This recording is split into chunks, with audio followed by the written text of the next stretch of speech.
Arazoak konpontzea.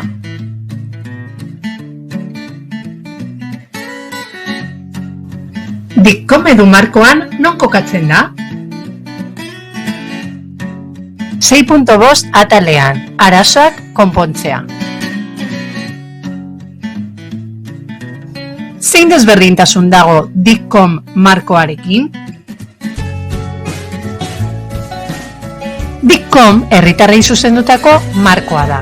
Bost eremuren artean, digitalki arazoak konpontzeko gaitasuna izan behar dute. Dicom edu irakaslei zuzendutako markoa da. Irakasleak ikas prozesuetan jarduerak, atazak eta ebaluazioak txertatu behar ditu, ikasleek digitalki arazoak ebazteko gaitasuna garatzen laguntzeko. Baina zer da arazoak konpontzea? Ikasteko jarduerak, atazak eta ebaluazioak txertatzea, ikasleak behartzen dituztenak arazo teknikoak identifikatzera eta konpontzera. Ikasteko jarduerak, atazak eta ebaluazioak txertatzea, ikasleak behartzen dituztenak ezagutza teknologikoa sormenez beste egoera batzuetara transferitzera.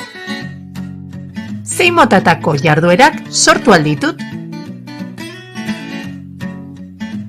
Autodiagnosia, ikasleen gaitasun digitala autoebaluatzeko tresna digitala eskaintzea.